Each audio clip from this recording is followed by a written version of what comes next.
नमस्कार साथियों, आपका राष्ट्रीय एजुकेशन हब में स्वागत है।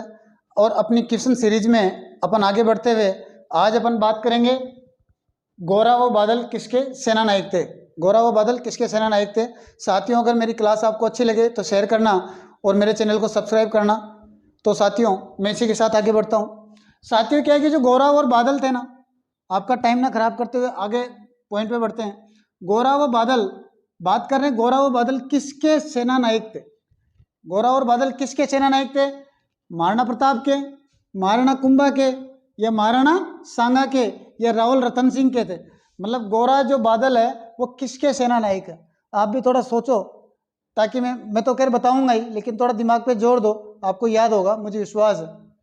गोरा व बादल, क्योंकि मैं मेवाड़ पढ़ा चुका हूँ, तो मेवाड़ में मैंने पूरी डिटेल आपको बता दी है, तो मुझे विश्वास है कि आपको ये क्वेश्चन आता है। तो साथियों, कोशिश करो बताने का। तो गोरा व बादल किसके सेना नायक थे? वो थे रावल रतन सिंह के। किसके सेना नायक थे? रावल रतन सिंह के।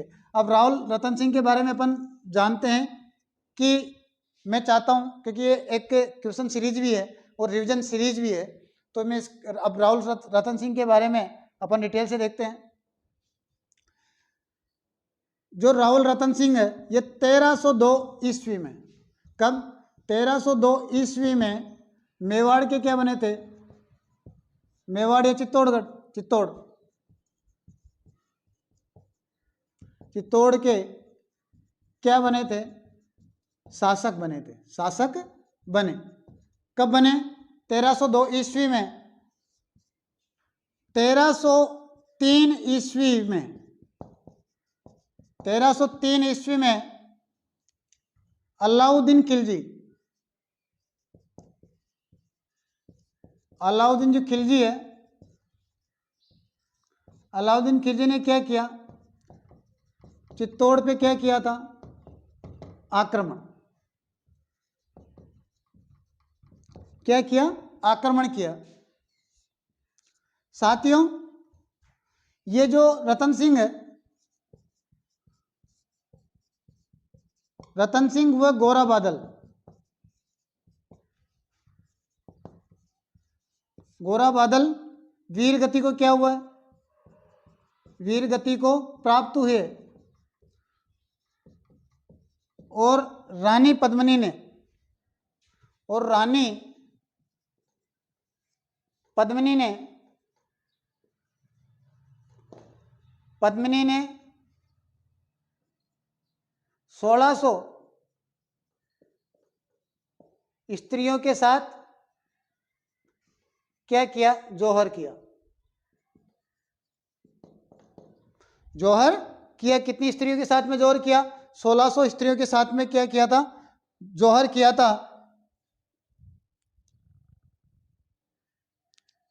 एक अलाउद्दीन खिलजी के साथ में, जो अलाउद्दीन खिलजी के समकालीन था, वो अमीर खुसरो,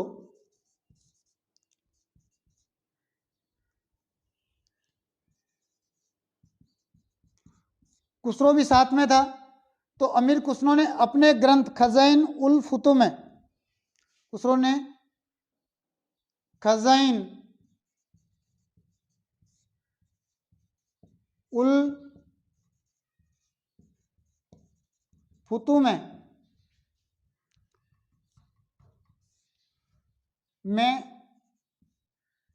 इस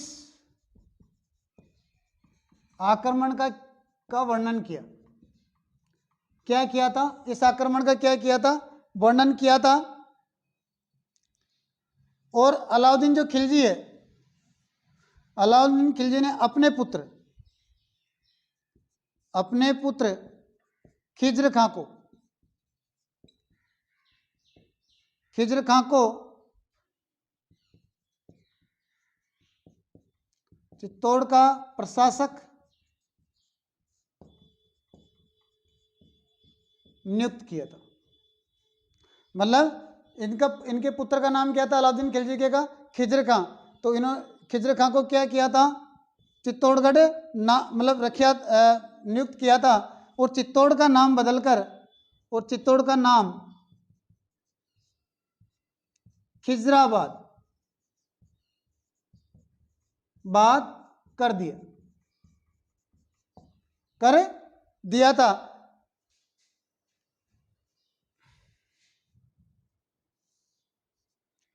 और राणा अमीर थे, राणा अमीर ये सिसोदिया वंश के थे। किस वंश के? सिसोदिया। इन्होंने वापस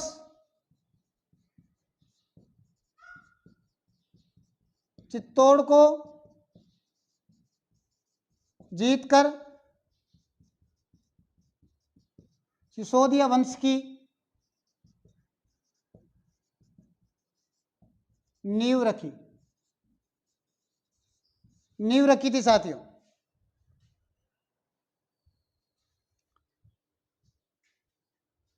साथियों ध्यान रखना कि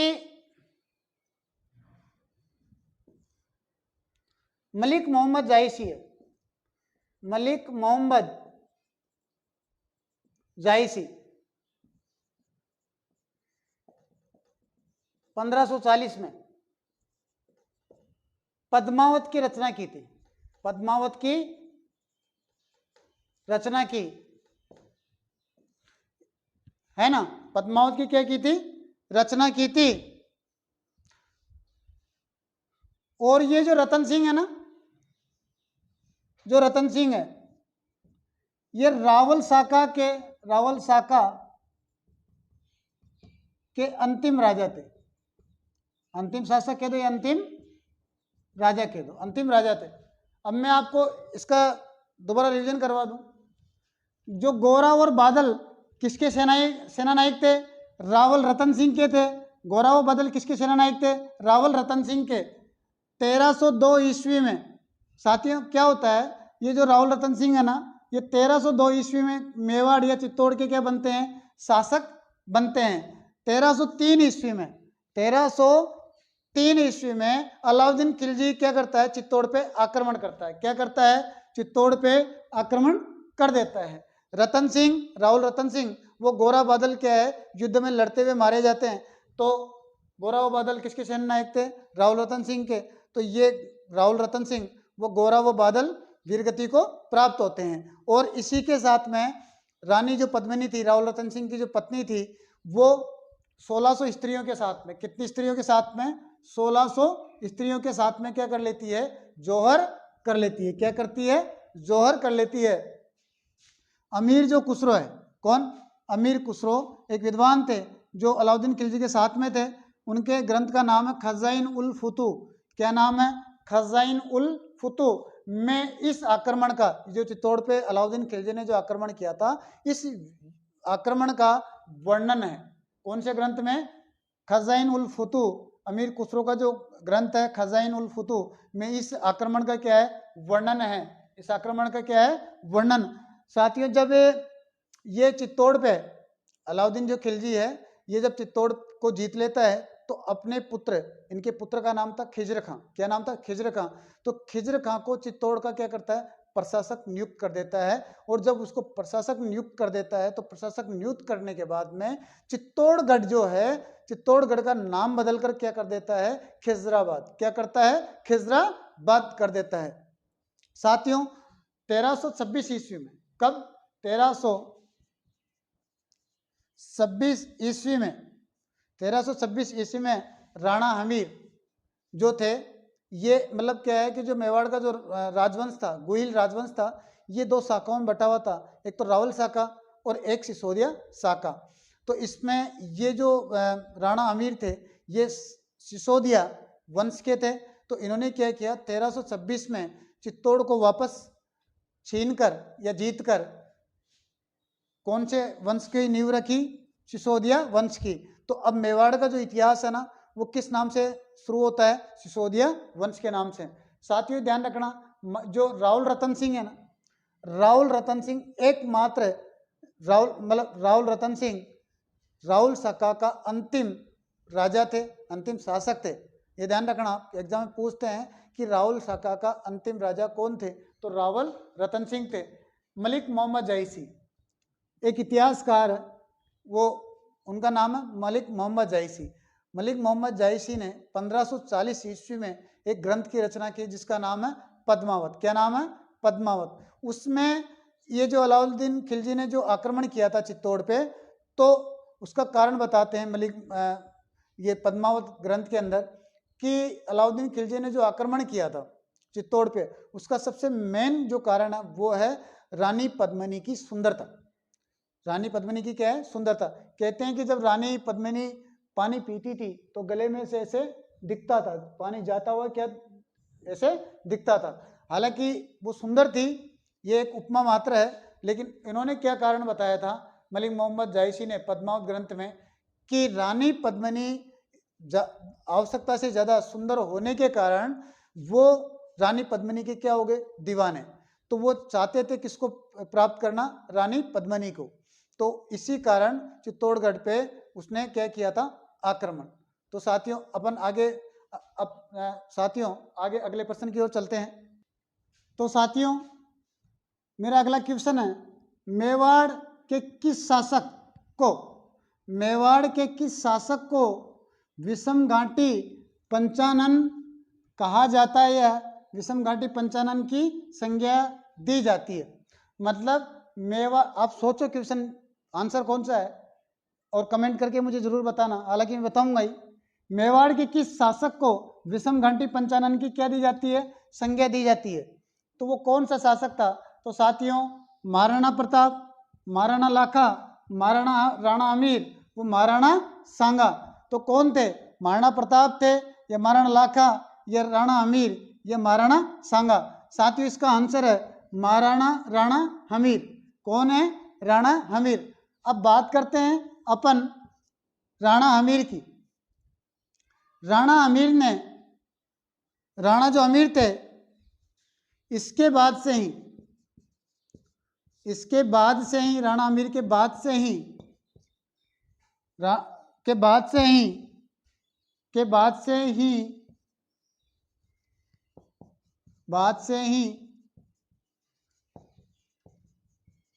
सभी शासक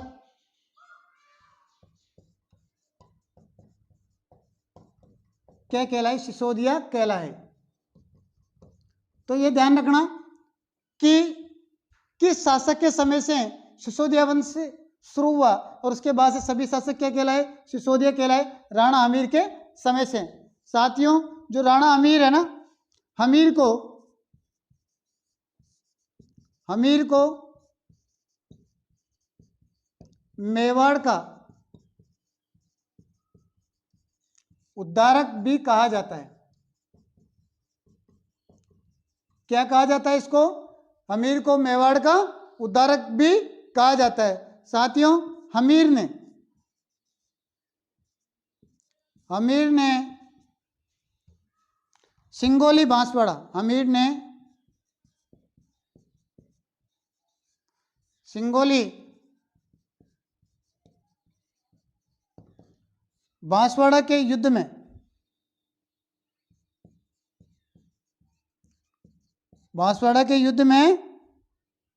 मोहम्मद बिन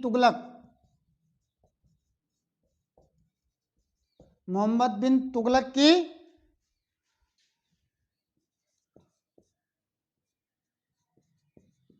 की सेना को क्या किया था? सेना को परास्त किया था, परास्त किया। इसके बाद में क्या है? देखो ध्यान देना, मेरा क्वेश्चन था कि मेवाड़ की किस शासक को विषमघाटी पंचानन की संज्ञा दी जाती है, यानी मेवाड़ का वो कौन सा शासक था जिसको विषमघाटी पंचानन की संज्ञा दी जाती है? साथियों क्या है उसका? वो थे राणा हमीर थे। कौन थे? राणा हमीर। राणा जो हमीर थे, इनके बाद से ही मेवाड़ के सभी शासक क्या कहलाए? सिसोदिया। मैंने अभी अगले क्वेश्चन में आपको बताया था कि ये चित्तौड़ को जीतते हैं तो राहुल शाखा, दो शाखा थी, राहुल और सिसोदिया। तो राहुल शाखा का अंतिम राजा कौन थे? राहुल रतन सिंह। तो राहुल रतन सिंह मारे जाते हैं। तो ये जो राणा अमीर थे, ये 1326 ईस्वी में वापस मेवाड़ को छीन लेते हैं और कौन से वंश की स्थापना करते हैं? सिसोदिया। मतलब एक सिसोदिया वंश वहां से शुरू होता है। क्यों? क्योंकि ये सिसोदिया शाखा के थे। हमीर को क्या कहते हैं? मेवाड़ का उद्धारक। मेवाड़ का उद्धारक किसे माना जाता है? हमीर को माना जाता है। हमीर ने सिंगोली बांसवाड़ा, हमीर ने कौन से युद्ध में? सिंगोली बांसवाड़ा में। कौन से युद्ध में? सिंगोली बांसवाड़ा में। हमीर ने सिंगोली बांसवाड़ा के युद्ध में मोहम्मद बिन तुगलक, कौन? मोहम्मद बिन तुगलक की सेना को क्या किया? परास्त किया साथियों। किसकी को? हमीर ने सिंगोली बांसवाड़ा के युद्ध में मोहम्मद बिन तुगलक की सेना को क्या किया था? परास्त किया था। तो साथियों मैं अगले क्वेश्चन की ओर चलता हूं। तो साथियों मेरा अगला क्वेश्चन है, किस शासक के शासनकाल में, किस शासक के शासनकाल में मेवाड़ में चांदी व शीशे की क्या निकले की माइंस निकली?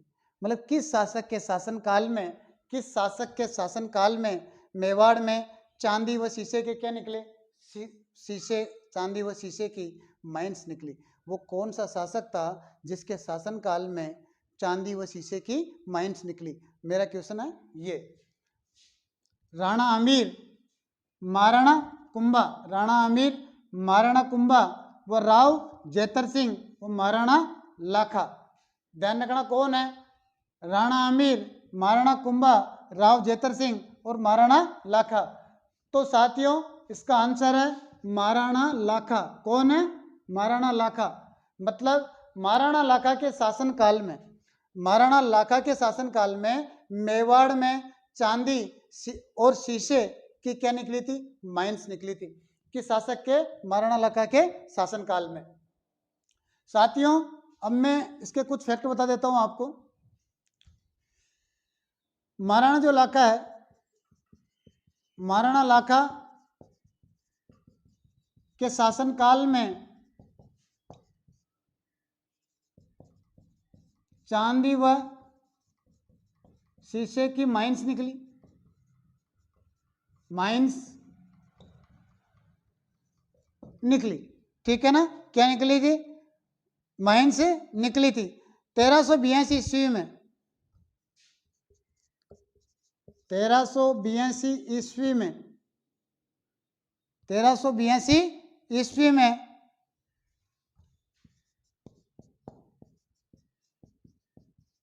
महाराणा लाखा मेवाड़ के क्या बने थे? शासक बने थे। शासक बने। मतलब बात करते हैं कि महाराणा लाखा शासक कब बने थे? 1382 ईस्वी में ये शासक बने थे। साथियों क्या होता है, जो मारवाड़ है ना, मारवाड़ के शासक, मारवाड़ के शासक है ना, उनका नाम है रणमल। मारवाड़ के शासक रणमल, मारवाड़ के शासक रणमल की बहन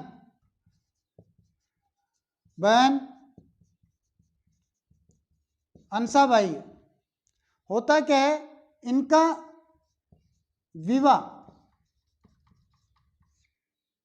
इनका विवाह है ना, अंसाबाई का जो विवाह है वो किसके साथ होना था?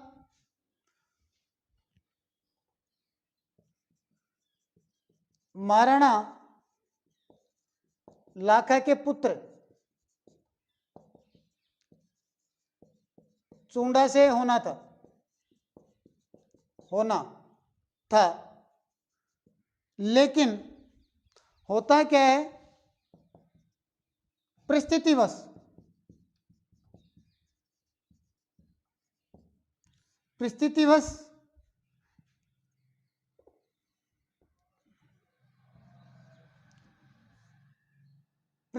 किसके साथ हो गया?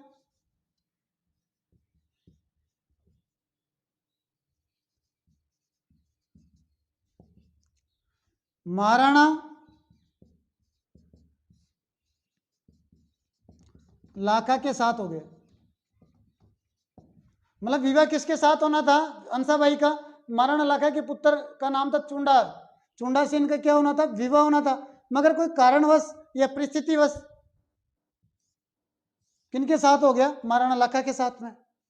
लेकिन एक शर्त रखी गई थी इस विवाह में कि हंसाबाई से उत्पन्न पुत्री क्या बनेगा? मेवाड़ का शासक बनेगा। ये शर्त थी हंसाबाई की, या उनके भाई बहन की क्या ये शर्त थी कि जो हंसाबाई के द्वारा जो उत्पन्न होगा पुत्र, वही क्या बनेगा? मेवाड़ का शासक बनेगा। तो इसमें क्या होता है कि जो चूंडा थे, चूंडा ने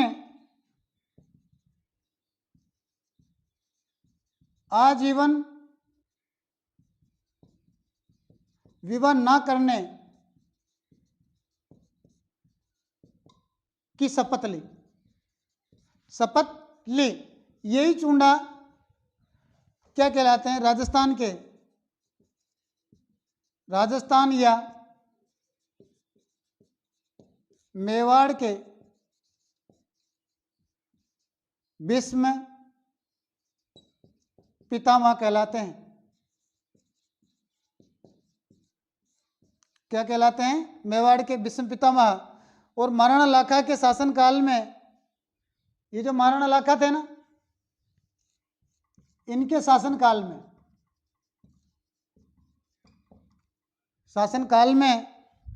किनके शासनकाल में? महाराणा लाखा के शासनकाल में एक बंजारा था, बंजारे ने पिचोला झील का क्या किया?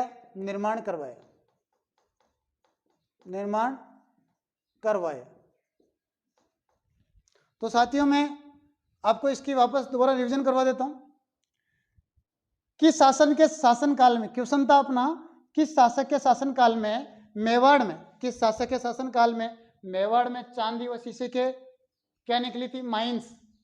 मतलब वो कौन सा शासक था जिसके शासनकाल में मेवाड़ में चांदी और शीशे की माइंस निकली? वो थे राणा लाखा। कौन थे? राणा लाखा। साथियों, क्या है कि जो महाराणा लाखा के शासनकाल में चांदी व शीशे की माइंस निकली, और ये मेवाड़ के शासक कब बने? 1382 ईस्वी में महाराणा लाखा मेवाड़ के क्या बने? शासक बने। साथियों, मारवाड़ की जो राजकुमारी है, यानी जो मारवाड़ के शासक थे रणमल, उनकी बहन का नाम क्या था? हंसाबाई। उनकी बहन का नाम क्या था? हंसाबाई। ये हंसाबाई का होता क्या है मैटर कि इनका जो हंसाबाई का जो विवाह है ना, इनका विवाह किसके साथ होना था? राव चूंडा के साथ में। ये राव चूंडा कौन थे? महाराणा लाखा के पुत्र थे। महाराणा लाखा के पुत्र का नाम क्या था? राव चूंडा। तो इनका विवाह किसके साथ होना तय था? महाराणा लाखा के पुत्र चूंडा से होना तय था। लेकिन परिस्थितिवश या कारणवश ये विवाह राव चूंडा से न होकर किसके साथ हुआ? महाराणा लाखा के साथ हुआ। किसके साथ? महाराणा लाखा के साथ। इस विवाह में शर्त थी कि जो हंसाबाई से जो पुत्र उत्पन्न होगा वही मेवाड़ का क्या बनेगा? शासक बनेगा। तो इसी अपने पिता की